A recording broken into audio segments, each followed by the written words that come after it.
The dying eyes in the alley. Cold wind moved through the broken city streets. The war had ended months ago, but nothing was fixed. Buildings were still burned. Walls had holes from old gunfire. Trash and ash blew in the wind like dry leaves. Most humans avoided Sector 9, it still smelled like death. Liam, a former human soldier, walked alone. His boots crunched on glass. He wore a long coat and a scarf over his face. The army had left him behind, forgotten. But he stayed, helping clean, helping feed whoever was left. That evening, the sky turned red.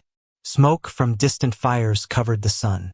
As Liam passed a narrow alley between two broken towers, he heard something, soft, like a breath or a whimper. He stopped. He looked down the alley. In the dark corner, near a fallen trash bin, someone lay still. He stepped closer. The air smelled of blood and wet stone. Flies buzzed. Most would have turned back. But Liam kept walking. A thin, pale figure was curled against the wall. Her skin was bluish-gray, not human. She wore torn rags that barely covered her bones. Her hair was long, matted, and full of dirt.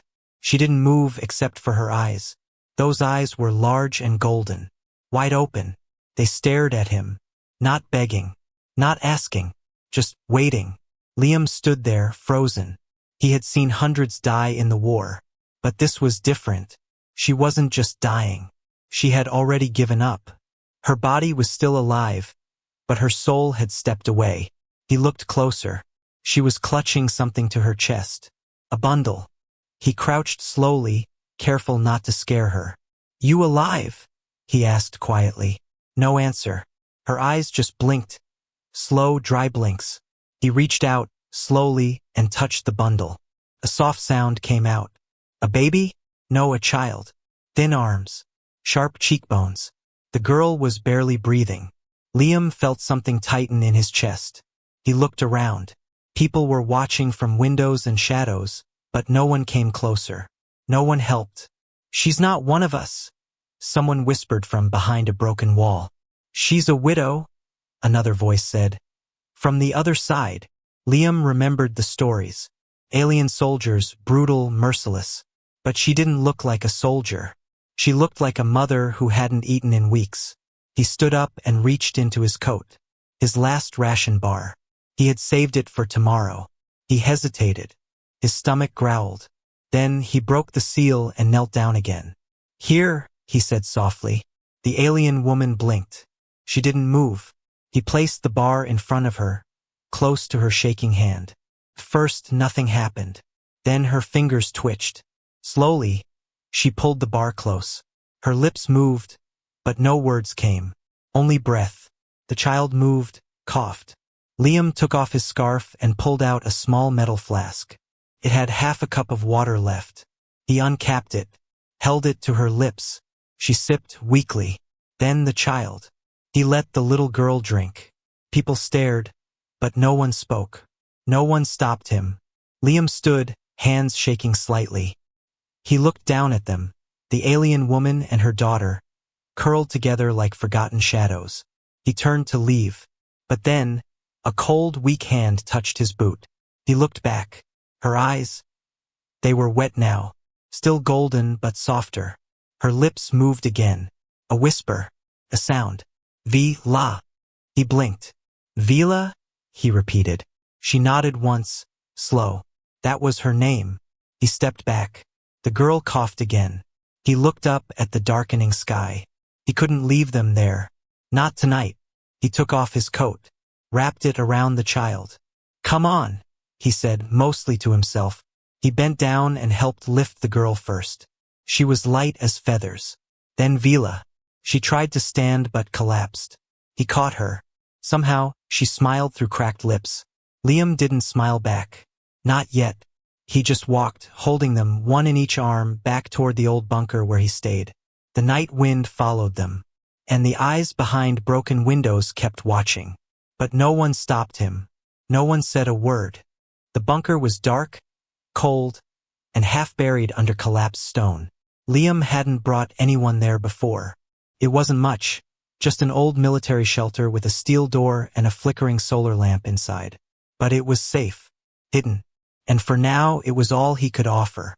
Vila's body was still shaking when he laid her down on the dusty cot. The child, was too weak to cry, but her eyes blinked slowly as Liam placed her beside her mother. The girl's skin was paper-thin, her little ribs sharp under Liam's fingers. He lit the small heater in the corner and brought out the last tin of soup from his supplies. Heating it slowly, he looked over his shoulder at the two figures resting there, half dead in the dim light. Why had he done this? He didn't know. Maybe it was the eyes, or maybe the silence. The way she didn't beg, didn't plead, didn't scream, just waited, like she'd already accepted death, but hadn't let go of the child. He handed the soup to Vila first.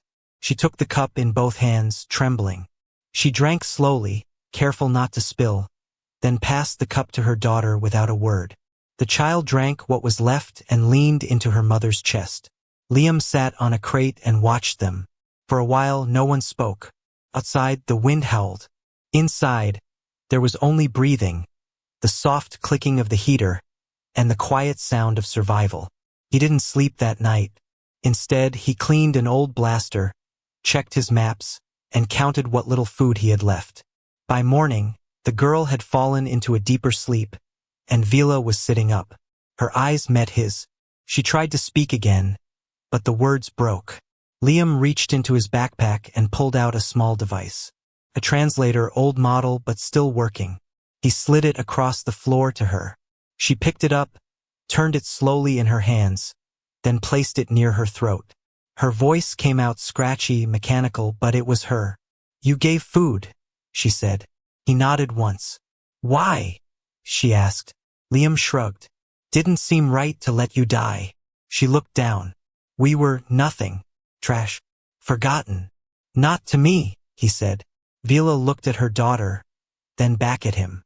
"You different. Human. But not like soldiers." "I was," Liam said quietly. "Not anymore." She nodded. Her eyes, though tired, were sharp. "I remember your voice. From the street.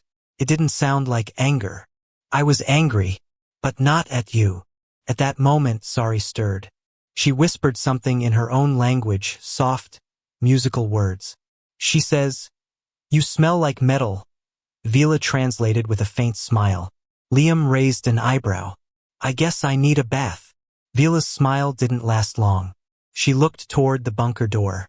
"They will come." "Who?" he asked. "Your kind. They don't want us here." He stood and checked the security panel by the entrance. The sensors weren't very strong, but they would warn him if anyone got close. "I'll protect you," he said. Her eyes narrowed, not in distrust, but in confusion. "Why protect? You owe nothing."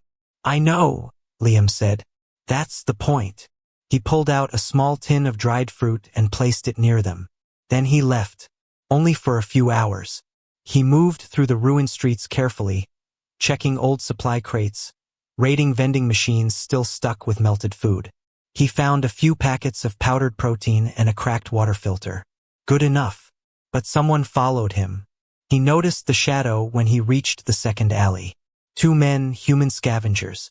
Liam had seen them before. Ex-soldiers turned hunters. They didn't ask questions. They just watched where he went. When he returned to the bunker, he didn't go straight in. He circled once, checked for signs. Footprints. Fresh ones. He cursed under his breath and entered fast, locking the door behind him. Vila stood, Sari held tightly in her arms. She had a piece of scrap metal in her hand, ready to fight. "It's okay," he said. "Just me." She lowered the scrap, but didn't relax. "They know," she whispered. "I know," Liam said. "What now?" He looked at the child. She was stronger today, her cheeks not as hollow. He looked at Vila. She was still thin, still fragile, but something had changed in her posture. She was not giving up anymore. "We stay quiet," he said. "We wait, and if they come, I fight." Vila shook her head. "They have guns." "So do I." She stepped closer. "You're just one. Sometimes one is enough." There was silence between them. Not cold, not fearful, just heavy. like they both knew something worse was coming. Liam turned to her. If it comes to it, take her and run. No, Vila said. If you fall, I stay. We stand or we fall together. Liam didn't argue. In that moment, he realized he wasn't saving her anymore. She was choosing to stay, not for her own life, but for the one who fed her when no one else would. And now they would survive or fight as one. Rain fell hard that night, cold and bitter. The bunker's ceiling dripped in one corner. Wind pushed against the heavy door, moaning like a ghost outside. Inside, the girl slept, curled in a blanket. Sari breathed slow and soft. But her mother couldn't sleep. Vila sat on the floor, her back against the metal wall, knees pulled to her chest. Liam watched her from across the room. She stared at the fire, but her eyes were far away. He handed her a tin cup with warm broth. She took it, nodded once. Do you remember what it tasted like before? Liam asked, half joking. Vila looked at him. Yes, before war, before all this. We had thick root soup rich with meat. I can still smell it if I close my eyes. Liam stirred the fire with a metal rod. I remember coffee. Real coffee. Not powder. She blinked. Coffee. You drink? Plant water. He chuckled. Plant water, yeah, but with power. Keeps your brain awake. Too bad we'll never taste it again. Vila's face was calm, but her fingers trembled. She looked at her daughter again. Before war, she said slowly, I had a name. You still do, he replied. No, I mean a full name, a story name. You humans don't have that. Our people, we earn names as we grow, not just letters. Meaning. She looked at him directly now. My story name was Vilara Kaith Sorrowdream. He nodded slowly. What did it mean? She touched her own chest. It means one who lost, but stands anyway. It's given to widows. Liam's smile faded.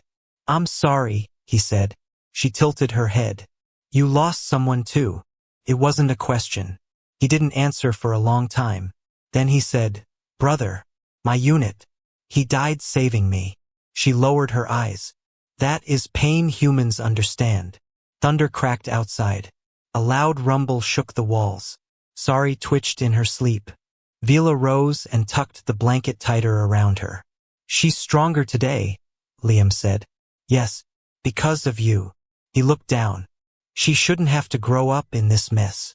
No child should. But many do. There was a long silence. Rain drummed on the roof like falling stones.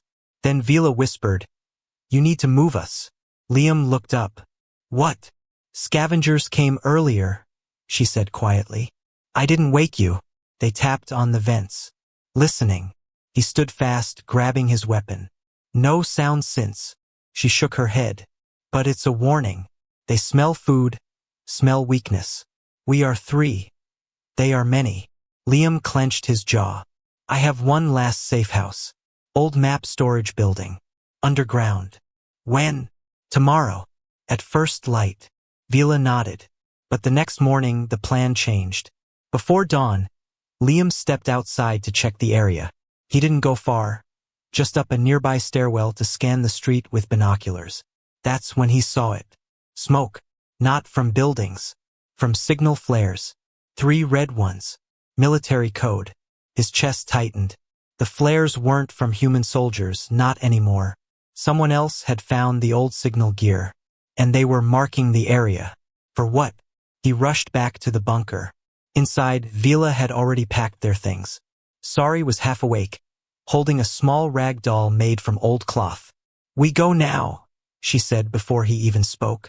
How did you? I felt it. My kind, we sensed danger. They moved fast. Liam carried Sari. Vila stayed close, her hand gripping a metal pipe like a spear. They took back alleys, stairwells, underpasses. The air was thick with smoke and ash. Then a shout. From above.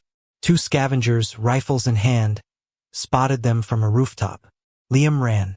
Bullets struck walls near them. Sparks flew. Vila screamed, covering Sari's head. Liam kicked open an old shop door. Inside was darkness and dust. He slammed the door behind them and pushed a shelf in front of it. They were trapped. No exit. Then, a soft whimper. Not from Sorry. From deep inside the shop. Another figure moved from the shadows. Vila tensed, holding up her pipe. But Liam stepped forward. It was a boy. No older than 10. Dirty face. Human. He stared at Liam, and then at the alien woman with wide eyes. You're the one who gave food, the boy whispered. Liam blinked. You saw. The boy nodded. I've been watching. You helped her. My mom. She died 2 weeks ago. I don't have anything left. Vila stepped closer. The boy didn't back away. I won't tell anyone you're here, he said. You helped her. Maybe you can help me too. Liam looked at Vila. She looked at the boy. A small tear ran down her cheek. We help him, she said. Liam nodded. In a world full of death, betrayal, and hunger, kindness was still being seen, even by the small eyes hiding in the dark. Liam didn't sleep that night. Neither did Vila. The boy, whose name was Jory, lay curled beside Sorry, using Liam's coat as a pillow. Vila sat beside them both, her hands folded tightly in her lap. Liam paced the dusty shop floor, weapon in hand, ears sharp with every creak and whisper outside. Outside, danger moved. The scavenger gang had seen them. They wouldn't just give up. They would return. And this time, they'd come with fire. Morning came with no light, just a thick gray sky above the ruined city. Smoke still lingered in the air, rising from fires set far off in Sector 12. Liam looked through a crack in the boarded-up window. No movement, but that meant nothing. They'll circle back, he said. Vila's voice was steady. Then we must move now. Jory stood up slowly. I know tunnels, he said. Old delivery routes. I used them before, when food got scarce. Liam stared at him. You sure? The boy nodded. One goes straight under the transport yard, out past the burned edge. Liam checked his pack, grabbed a flare, an old medkit, and 3 protein bars. All he had left. All right, he said. We trust you. The shop's back wall had a cracked tile floor. Underneath was a rusted grate. Jory lifted it easily, too easily. He'd done this before. Beneath was a dark tunnel, wet and narrow, filled with old crates and plastic. Sorry hesitated at the edge, clinging to Vila's hand. Liam picked her up. Stay close. No sound. The tunnel was tight, the air stale. Every step splashed in cold water. But they moved quickly, guided by Jory's small feet. Rats scurried in the dark. Somewhere far off, water dripped endlessly, like a ticking clock counting down. Half an hour later, they reached a sealed metal door.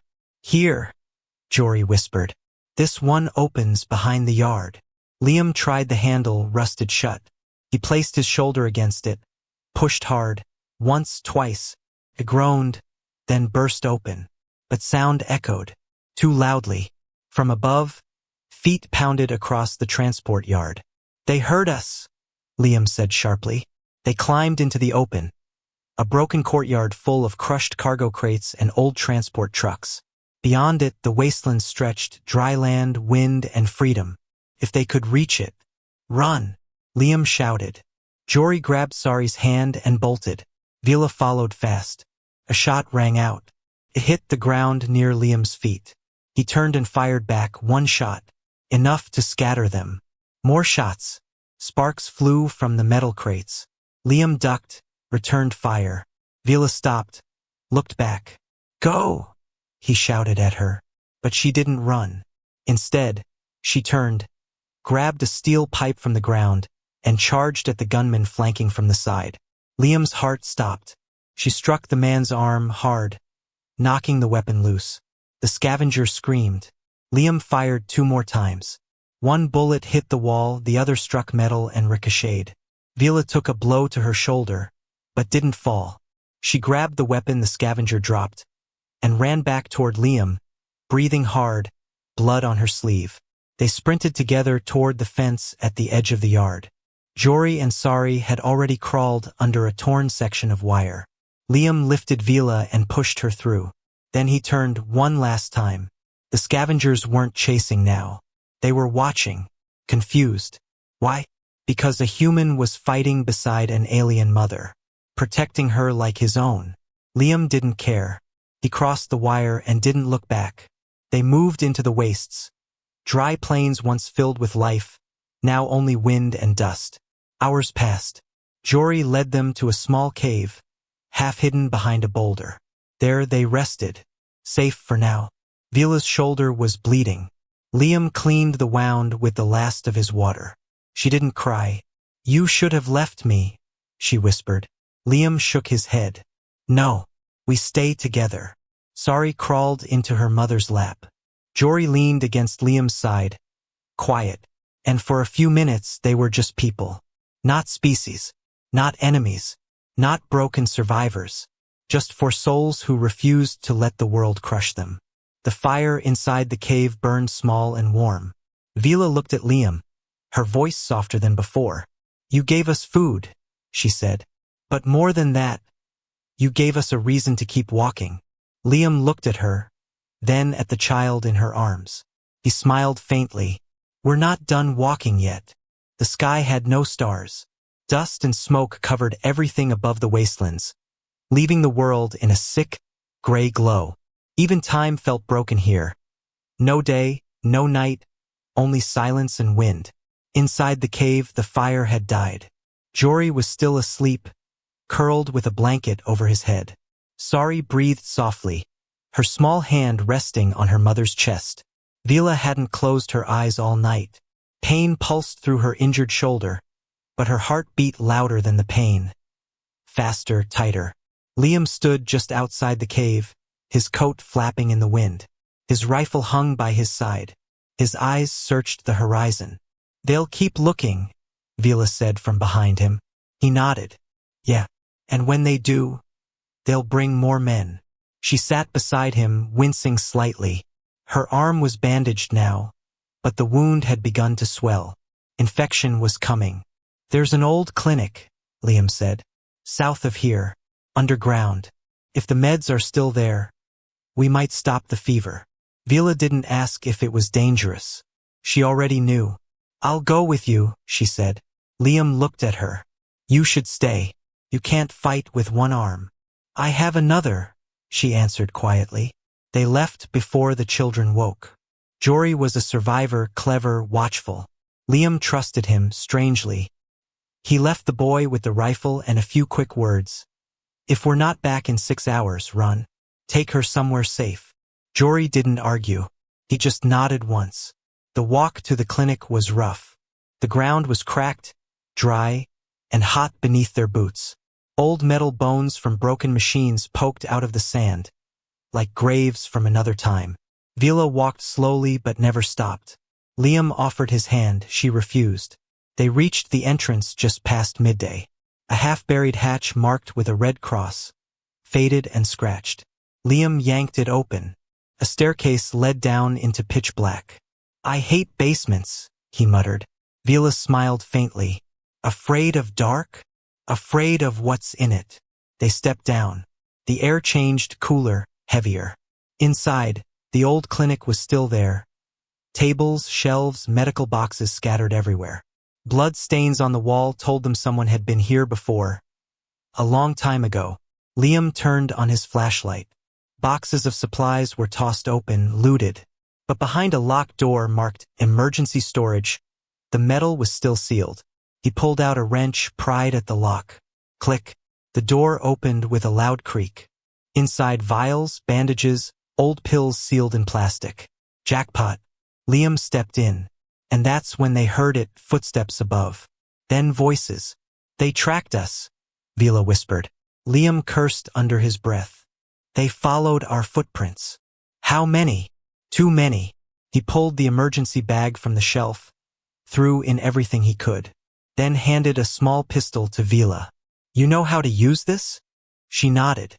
"I used to protect a village. Long ago." Liam chuckled. "Of course you did." The first scavenger dropped through the hatch, landing near the stairwell. Liam took cover behind a metal table. Shots rang out. Vila fired once, clean, sharp. The man dropped, More followed. A grenade rolled down the stairs. Liam grabbed it, tossed it back. Boom. Dust filled the air. He turned to Vila. There's a rear exit through the old morgue. Go. I won't leave you. You have to. The medicine. Take it to Sari. Vila looked at him. His eyes were wild, filled with fire. She took the bag, clenched it tight, and ran into the back hallway. Liam stayed behind. He fired shot after shot. More men poured in. He took one in the leg, fell, but kept shooting. By the time the last clip emptied, the hallway was silent. Liam's chest rose and fell, pain flashing through his body. But he was alive, and Vila was gone. He closed his eyes. Outside, Vila ran across the sands, heart pounding, lungs burning. She didn't stop once. Not for her wound, not for fear. She ran for her daughter. She ran for the man who stayed behind to give them a chance. The sky stayed gray, but Vila no longer cared, because the medicine was in her hands, and her heart, despite everything, was full. She had been a widow left to starve. Now she was more. She was running not from death, but toward life. Dust clung to her skin like a second layer. Vila stumbled across the dry ground, her feet bleeding inside torn shoes. Her arm pulsed with pain from the bullet wound, but she didn't stop. The heavy medical bag bounced against her side. Every breath hurt, but she didn't care. All that mattered now was reaching Sari. The sun burned through the smoky sky. Shapes shimmered in the heat. Hills, rocks, broken towers in the distance. But Vila knew the path. She had memorized every crack, every stone. Liam had led her here once. She would find it again. She pressed forward, whispering Sari's name like a prayer. Behind her, nothing but silence. No footsteps, no engines. She didn't know if Liam had survived. She didn't know if he was bleeding somewhere underground or already cold. The thought made her knees shake, but she gritted her teeth and kept walking. After 3 long hours, she found the marker, a twisted metal pipe near a sunken boulder. Beneath it, the small cave entrance. She dropped to her knees and crawled in. "Sorry," she breathed. A soft cry answered her. The girl rushed toward her, small arms wrapping around Vila's waist. The warmth of her daughter's touch made everything blur. The pain, the dust, the fear. Sari was alive, and so was Jory. He stepped from the shadows, the rifle still in his hands. "You came back," he said quietly. Vila nodded. "I brought medicine." She opened the bag, her hands shaking. Inside, sealed vials, bandages, and a small injector. She had no training, but she had memory. She remembered how the humans treated wounds in the refugee camp. She copied what she'd seen, cleaning, wrapping, injecting antibiotics. Sari winced at the sting but didn't cry. Jory helped her boil water. Vila cleaned her own wound, biting down on a piece of cloth as she poured the liquid over her bleeding shoulder. When she was done, she leaned back, dizzy. Sari curled into her lap. Then a sound. Far off. An engine. Jory froze. Vila went still. "Scavengers?" he whispered. Vila moved toward the cave entrance and peeked out. No, it wasn't the scavengers. It was a small human transport bike, single rider, dusty, shaking as it moved over the uneven ground. The rider stopped and fell to the side. Vila gasped. It was Liam. She rushed out. He was pale, weak, barely breathing, but alive. She dropped beside him, cradling his head. "You're tougher than you look," he whispered, smiling faintly. "You shouldn't have stayed," she said, her voice cracking. "You needed the medicine," he replied. "That was the deal." Jory helped drag him into the cave. Sari brought water. Vila used the remaining supplies to patch his bleeding leg. He had taken a bullet clean through the thigh, bad, but survivable. Hours passed. The 4 of them sat close, silent. The fire flickered between them, soft and warm. Then Liam asked the question no one wanted to say out loud. "What happens now?" Vila looked at him. "We can't run forever. They'll keep coming," Jory said. "More scavengers. More soldiers. Someone will want what we have." Liam turned to Vila. "Do your people still live?" Anywhere nearby. She nodded slowly. A small camp, hidden beyond the salt flats. Maybe 40 of us. Sick, scared, starving. They've given up hope. Then we give it back to them, Liam said. Vila frowned. How? He sat up straighter, despite the pain. I have a radio. Old one. Buried in my crash site. I can call someone. Not the army, they abandoned me. But there's a civilian dropship. They still help evac centers. If we can reach the camp and call them, maybe someone comes. Or maybe someone else hears and comes to kill us, Jory added. Liam smirked. Then we'll be ready. Vila stared into the fire. Her hand brushed Sari's hair. A few weeks ago, she was just a widow crawling through the ashes of war. Now she was holding her daughter in her arms. Alive. Now she had allies. A human who gave up his last meal. A boy who had nothing yet stayed. And maybe, just maybe, a future. She turned to Liam. I'll take you to my people, she said. They'll listen to me? He asked. No, she replied. They'll listen to me. I am Sorrow Dream, and I will speak for us all. Liam smiled, then closed his eyes. That night, under the dead sky, for broken lives sat in the dark, but inside them a spark had begun to grow. The salt flats stretched for miles, pale, cracked earth under a yellow sky. Wind blew low and slow, carrying the sting of dried minerals. The journey was hard. Liam limped, his legs still wrapped and raw. Vila stayed beside him, guiding the way. Jory carried Sari on his back, the child now strong enough to smile again. They walked for 2 days. No map, no road, only memory. Vila remembered the path. Not with her eyes, but with her soul. This place was where her people had scattered after the war, hiding from both humans and other aliens. They had lost everything. Their homes, their faith, their hope. But now, she was coming back. Not empty, not broken. She was bringing something they had not seen in a long time. A human, and a chance. By the 3rd night, they reached the canyon edge. Below, hidden by jagged stone and a natural fog pocket, a small camp glowed with blue fires, makeshift tents, scrap metal walls. Families huddled together, thin and tired. 2 guards spotted them from above, bows raised, faces hard. But one of them whispered Vila's name. Not Vila, the full name. Vilara Kaith Sorrow Dream. She stepped forward, her voice calm and steady. I return with fire, not to burn, but to warm. The guards lowered their weapons, and the canyon opened its arms.